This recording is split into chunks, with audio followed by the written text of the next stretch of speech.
avec ta recherche Mhm.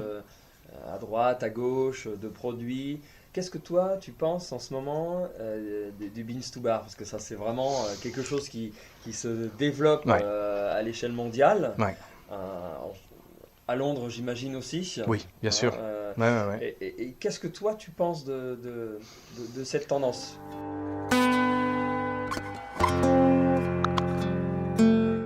Alors, déjà, Bean Soba, génial. Le concept tel, c'est super, parce que vraiment, on découvre une nouveauté, mais aussi le client même peut se rapprocher du produit de base. De base, ouais. Et c'est ça ce qui est tellement important. Jusqu'il y a même quelques années, 2 ans, hein, on dit Venezuela, génial. On ne savait pas vraiment si c'était déjà 100% Venezuela, et deuxièmement, la qualité des produits. Et quelle était la provenance, l'origine, les planteurs. On voulait s'associer un petit peu avec des gens qui étaient de l'autre bout du monde, qui travaillaient, qui nous aidaient à fabriquer ce produit-là. C'était grâce à eux qu'en fait, nous ayons ces ingrédients-là. Et donc, le concept de Bean to Bar est génial, s'il est bien fait. S'il est bien fait. Parce que malheureusement, on pense, il y en a pas mal maintenant, malheureusement, qui pensent que le Bean to Bar, c'est d'utiliser un moulinex et de faire quelque chose très rapidement, et puis de le mettre dans un moulage de tablette, ok. Et alors là, j'ai fait un Bean to Bar et de mettre un prix exorbitant dessus. Ouais, Et ça, malheureusement, c'est pas mon truc. ouais. Mais quelqu'un qui a bien travaillé, qui sélectionne, qui a un équipement, même si le basique, c'est pas grave, mais qui travaille bien son produit pour accentuer les saveurs Ça va, que l'on trouve dans la fève, dans la fève, ouais. c'est un génie, c'est un travail de génie. Parce que quand on goûte une fève naturelle telle qu'elle, c'est pas facile. Ouais. Hein. Et c'est vraiment, je dirais, c'est le même produit, c'est même c'est comme ce qu'on trouve dans le marché du vin, la production de vin. Il faut identifier déjà dans le vin le raisin et ce que nous allons faire avec et quel est le résultat final. Et dans le beans to bar, c'est les origines du vin, je dirais, Ouais. hein, dans cette pratique-là. Et donc des personnes qui peuvent bien faire ce travail, ce sont des génies à mon avis. Mais malheureusement, il y en a très peu. Il y en a beaucoup qui veulent l'être. Hein. Donc ça, c'est mon point de vue de ce côté-là. Mais je sais que les consommateurs veulent toujours savoir beaucoup plus sur la provenance des ingrédients. Ouais, Hein. de plus en plus. De plus en plus. Que ce soit le café, le cacao, que ce soit la crème, les fraises, etc. Les gens veulent savoir que ça a été présélectionné, on a fait un choix et quel était le raisonnement de ce choix. C'est fini maintenant d'utiliser des purées, des fruits congelés et de faire un petit mélange rapide. De plus en plus, on nous demande et on exige un produit tellement pur. Et en fait, je dirais, il y a peut-être 5 ans, la pureté des produits, on riait un petit peu, on disait, oh, bah, ça, on n'ira jamais. C'est pas possible. Ouais. Voilà, c'est un petit peu trop écolo C'est pour pas moi, bien. etc. Mais en fait, c'est vraiment devenu beaucoup plus que tendance. C'est devenu, je dirais maintenant, c'est pionnier dans tout ce que l'on mange, dans la gastronomie même traditionnelle. Mais en chocolat en particulier, on demande vraiment, des clients sont très très pertinents.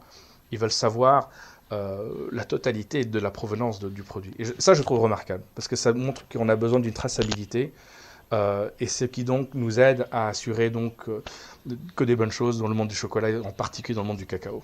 C'est Ouais. quoi ton plus grand rêve dans le chocolat? Oh là, mon Dieu. Oh là, j'y ai pas réfléchi. Bah non, enfin je rêve tous les jours. Ah Donc, bah, c'est bien déjà. bah, c'est génial. Mais, Moi, mais je suis dans mon petit monde. Je vais dire tout de suite, moi je suis dans un petit monde. Je préfère avoir mon petit monde et de savoir que je puisse, quand je rêve de quelque chose, je pourrais peut-être juste toucher ce rêve. Hein. Et que ça soit dans la conception, dans un goût, dans une texture, quoi que ce soit, je puisse juste le toucher, même si je ne suis pas arrivé au but exact. Et ce qui me permet de me pousser encore un peu plus loin. Parce que si j'ai un rêve qui vraiment, si je pouvais dominer le monde, je n'y arriverais jamais. Et je pense que à la première étape, je me dirais, bon, c'est peut-être un peu, j'aurais trop échoué. Lorsque là, ça me motive à rêver tous les jours, hein, et toutes les nuits, bien sûr, ouais. et de concevoir quelque chose de différent, et de dire, tiens, pourquoi pas, et de me questionner. C'est ça ce qui me sort du lit. Hein. Ce sont Ouais. mes petits rêves. J'ai beaucoup de petits rêves, j'en ai tellement, j'en ai trop. C'est pas grave, C'est bien. c'est génial, j'adore. Ah, faut bien que tu nous en partages un ou deux alors. Bon, Allez. bon, un petit rêve, c'est d'essayer de travailler, et ce que je suis en train de faire en ce moment, mais pas assez, c'est de trouver des fèves qui sont complètement différentes. Donc, c'est-à-dire qu'en ce moment, on a un traditionnel de Criollo avec un peu de Porcelana, Trinitario et Forastero. Ça, c'est plus ou moins les 3 catégories que nous trouvons. Ouais, Mais en fait, il y en a beaucoup plus que ça. Hein. Et c'est là où je voudrais découvrir déjà des nuances naturelles, hein, donc pas que juste ce que l'on trouve qui ont sur des grandes plantations, etc., mais ce qui se trouve en état naturel, des variantes qui sont indépendantes, et comment est-ce qu'on pourrait transformer ces variantes en produits extraordinaires.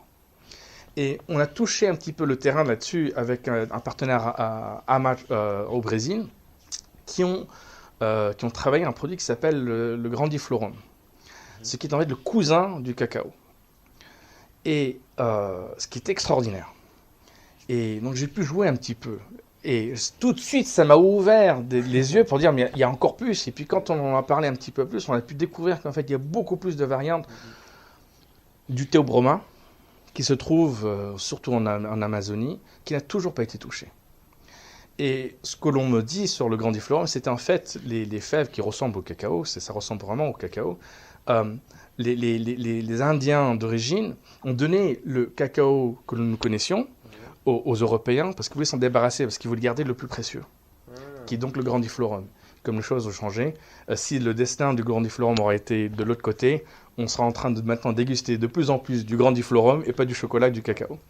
Mais c'est des histoires comme ça qui sont très intéressantes. Et pour moi, le rêve, c'est de devoir travailler avec des gens qui sont passionnés, qui sont dans la jungle, qui sont passionnés de trouver quelque chose de différent, de voir comment est-ce qu'on pourrait peut-être le transformer en chocolat.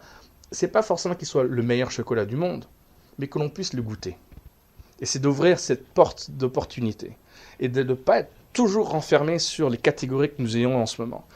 Et c'est là mon petit rêve, un de mes petits rêves, c'est de pouvoir ouvrir ces portes-là. Okay. Et c'est dans un très grand château avec beaucoup de portes.